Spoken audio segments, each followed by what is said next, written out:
We will keep pushing, keep advancing, no quarter, no mercy for our enemies. সুপ্রিয় দর্শক মণ্ডলী, সালাম এবং শুভেচ্ছা নেবেন।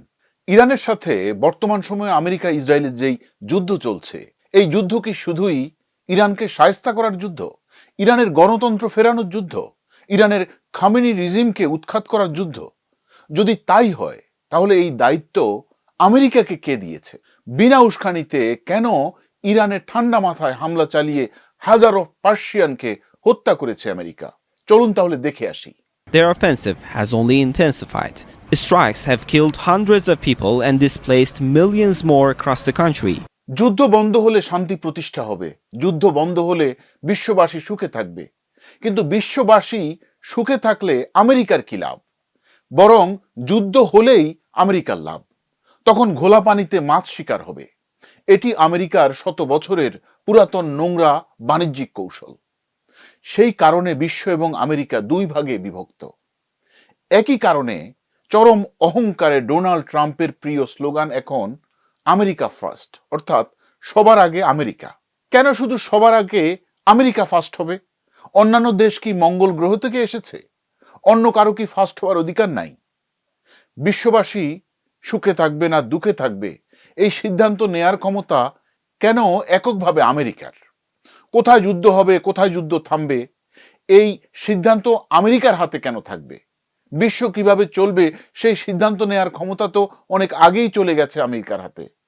Let's make America great again, যেই কারণে সবার আগে আমেরিকাকে জয়ী করার জন্য বহু দেশ সেই প্রথম বিশ্বযুদ্ধের আগে থেকে আমেরিকার হয়ে আমেরিকার জন্য প্রক্সি যুদ্ধে লিপ্ত। আবার আমেরিকার পক্ষে যুদ্ধ করার জন্য আমেরিকার কাছ থেকে নিজেদের অর্থ খরচ করে চড়া মূল্যে আমেরিকান অস্ত্র কিনে যুদ্ধ করতে বাধ্য হয়েছে অনেক দেশ। এখন বুঝতে হবে আমেরিকা কিভাবে এত বড় সুপার পাওয়ার হলো। আমেরিকার এই দানবীয় শক্তির শেষ কোথায়?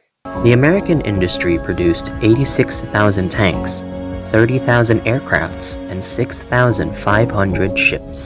প্রথম বিশ্বযুদ্ধ এবং দ্বিতীয় বিশ্বযুদ্ধ, এই দুই যুদ্ধ ইউরোপের অনেক দেশকে দুর্বল করে দিয়েছে, কিন্তু আমেরিকার মূল ভূখণ্ডে বড় কোনো ধ্বংস কখনোই হয়নি। এর প্রধান কারণ হচ্ছে তাদের ভৌগোলিক অবস্থান। দুই পাশে বড় দুই সমুদ্র, আটলান্টিক মহাসাগর এবং প্রশান্ত মহাসাগর। এর ফলে ইউরোপ এবং এশিয়ার যুদ্ধের প্রভাব কখনোই সরাসরি আমেরিকার মূল ভূখণ্ডে পড়েনি। বিশাল আয়তন, প্রচুর প্রাকৃতিক সম্পদ, এগুলো দ্রুত অর্থনীতি গড়তে তাদেরকে সাহায্য করেছে। এর উপর প্রথম থেকেই যে কোনো যুদ্ধের সময় অস্ত্র এবং সরঞ্জাম বিক্রি করে আমেরিকা প্রচুর অর্থ উপার্জন করছে। আবার যুদ্ধ শেষে বিভিন্ন দেশের পুনর্গঠনের নেতৃত্বও দেয় তারা। আমেরিকার আছে বিশ্বের সবচেয়ে শক্তিশালী সামরিক বাহিনী, বিশাল প্রতিরক্ষা বাজেট, উন্নত প্রযুক্তি, বিশ্বজুড়ে সামরিক ঘাঁটি, শক্তিশালী জোট যেমন নেটো। দ্বিতীয় বিশ্বযুদ্ধের পর আমেরিকার প্রধান প্রতিদ্বন্দ্বী ছিল সোভিয়েত ইউনিয়ন, কিন্তু 1991 সালে সোভিয়েত ইউনিয়ন ভেঙে গেলে আমেরিকা একক পাওয়ার এবং সুপার পাওয়ার হয়ে যায়। দেখেন এই যে জাতিসংঘ, world bank, IMF, WTO, G7, G20, বিশ্বের বড় বড় সকল প্রতিষ্ঠানে আমেরিকার একক আধিপত্য। এতে আমেরিকার প্রভাব বিশ্বজুড়ে এত বেশি যে তাদের মতের বাহিরে যে টিকে থাকা খুবই কঠিন। বিশ্বের সব থেকে বড় বড় ব্যবসায়িক প্রতিষ্ঠান এবং ধনীদের 100টির তালিকার 75টি আমেরিকান। পৃথিবীর সব থেকে বেশি নোবেল লরিয়েট এবং অস্কার উইনাররাও আমেরিকান। শিক্ষা, গবেষণা আর প্রযুক্তির সুযোগ বেশি থাকার কারণে আমেরিকায় জ্ঞানী মানুষের সংখ্যাও বেশি, জ্ঞান পাপীর সংখ্যাও বেশি। পৃথিবীর সব থেকে বেশি মর্যাদাপূর্ণ বিশ্ববিদ্যালয়ের প্রধান 10টির তালিকায় আমেরিকাতে আছে 6টি। পৃথিবীর যে কোনো দেশে সাধারণ মানুষ যারা দিনরাত আমেরিকাকে ঘৃণা করে, আমেরিকাকে গালি দেয়, সুযোগ পেলে তারাও সপরিবারে আমেরিকায় সেটেল হতে চায়। আর বিশ্বব্যাপী রাজত্ব করার জন্য আমেরিকা সেই সুযোগটাকেই সবসময় কাজে লাগাচ্ছে।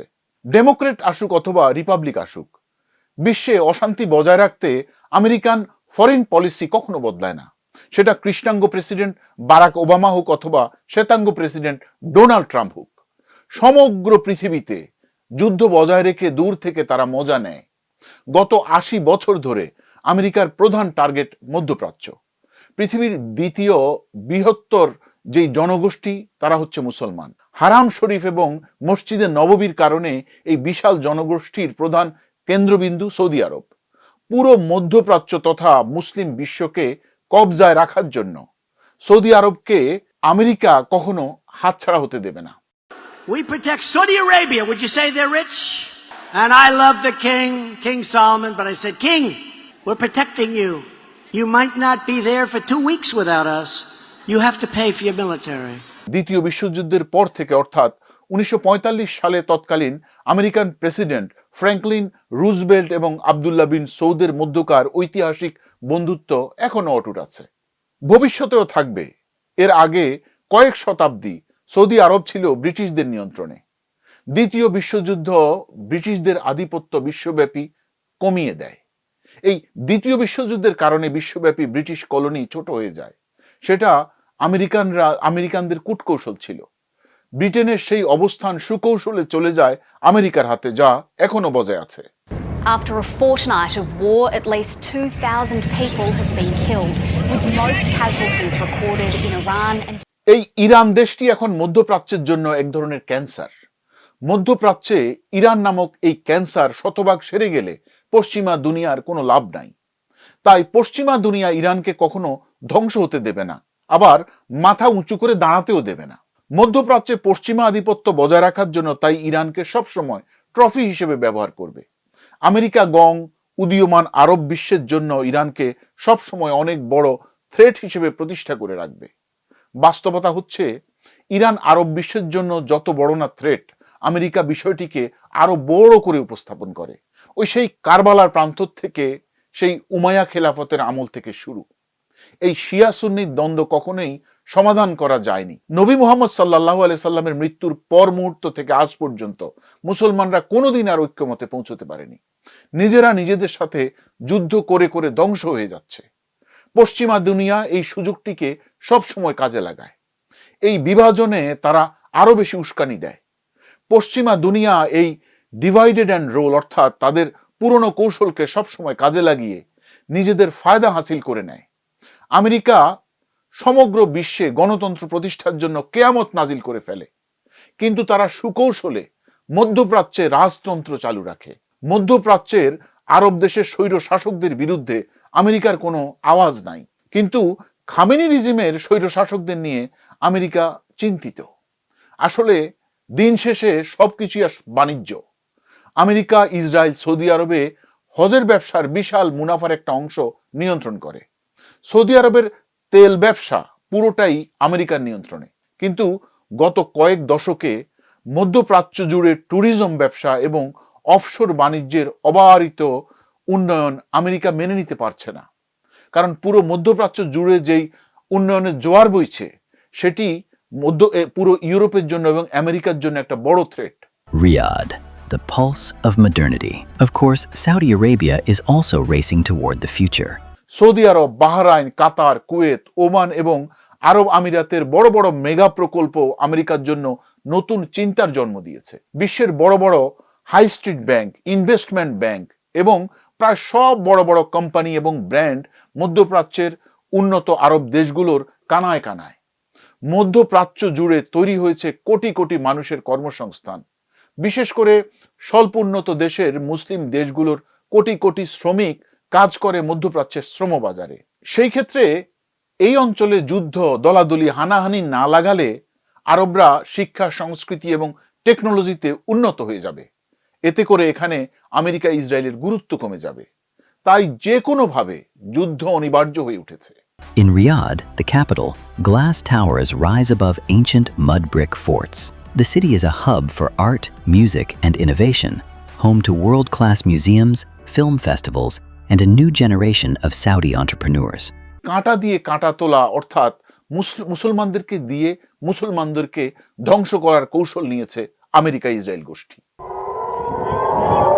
It's one of several Iranian counterattacks across the Middle East, like this one outside Tel Aviv. এবারের 28শে ফেব্রুয়ারি ইরানের উপর চাপিয়ে দেয়া যুদ্ধ একেবারেই অপ্রত্যাশিত ছিল। ইরানের সাথে আলোচনার মাধ্যমে এই যুদ্ধ সমাধানের অবারিত সুযোগ ছিল, কিন্তু আমেরিকা ছিল যুদ্ধের পক্ষে। আর আমেরিকার হয়ে ইরান আক্রমণ করার জন্য ইসরায়েল সবসময় তৈরিই থাকে। আমেরিকার বিশাল অস্ত্র উৎপাদন ভাণ্ডারে যখন মজুদ বেড়ে যায়, তখনই তাদের অস্ত্রের বাজার তৈরি করতে হয়, আর সেই বাজার তৈরি হয় যুদ্ধের মাধ্যমে। অস্ত্র ব্যবসা অতি লাভজনক ব্যবসা। অস্ত্র উৎপাদন খরচ কম, কিন্তু এর বিক্রি শতগুণ লাভজনক। পশ্চিমা বিশ্লেষকদের মতে বর্তমান বিশ্বের সব থেকে কম বুদ্ধির মানুষ হচ্ছে মুসলমানরা। কারণ মুসলমানরা কখনো বুদ্ধিবৃত্তিক চর্চা করতে চায় না। মুসলমানদেরকে খুব সহজে মারামারি হানাহানিতে লিপ্ত করা যায়, আর এই হানাহানির জন্য অতি আবেগে তারা পরস্পরের ক্ষতি সাধন করতে যে কোনো ধরনের ব্যয়ভার বহন করতে প্রস্তুত থাকে। This is Islam versus Islam. It's leaving cities in ruins, governments paralyzed, children starving, and an entire civilization on the edge of collapse. সেই সুযোগে মুসলিম বিশ্বে গড়ে উঠেছে পশ্চিমা দুনিয়ার বিশাল অস্ত্রের বাজার। পশ্চিমা দুনিয়ার রাজনীতিকদের মতে মুসলমানরা বোকা এবং লড়াকু জাতি। তাদের অধিকাংশের কাছে ইহকালের চাইতে পরকালের জীবনের মূল্য অনেক বেশি। তাই শহীদ হওয়ার জন্য তারা জেনেও যুদ্ধ করে, আবার না জেনেও যুদ্ধ করে। অধিকাংশ সময় তারা জানেই না তারা কেন যুদ্ধ করে এবং কার জন্য যুদ্ধ করে, তারা কেন প্রাণ দেয়। From Yemen to Syria, Iraq to Lebanon, two Islamic superpowers, Sunni Saudi Arabia and Shia Iran are funding militias, fueling civil wars, and dragging the entire Muslim world into a conflict. এবারের যুদ্ধ দীর্ঘস্থায়ী হওয়ার সম্ভাবনা কম বলে মত দিয়েছেন অনেক বিশ্লেষকরা। এর কারণ হচ্ছে এবারের ইরানের আক্রমণ ইরানের ক্ষতি করার চাইতেও অর্থনৈতিকভাবে সমৃদ্ধ হয়ে ওঠা আরব দেশগুলোকে বড় ধরনের চাপের মধ্যে রাখা হচ্ছে আমেরিকার ষড়যন্ত্র। যুদ্ধ শেষে আরবের উন্নয়ন এবং আরব দেশগুলোর ধ্বংস হয়ে যাওয়া স্থাপনা পুনরুদ্ধারে ইসরায়েল আমেরিকা গুরুত্বপূর্ণ অবদান রাখবে, এবং ভবিষ্যতে আরব বিশ্ব বড় কোনো প্রকল্প বাস্তবায়নের চাইতেও সামরিক শক্তি বৃদ্ধিতে সামরিক ব্যয় বৃদ্ধি করতে বাধ্য থাকবে। তাদের দরকার হবে বিশাল সেনাবাহিনী, আর বিশাল সেনাবাহিনী মানে একটি সক্ষম সুবিশাল জনগোষ্ঠীকে অক্ষম বেকার জনগোষ্ঠীতে রূপান্তর করা।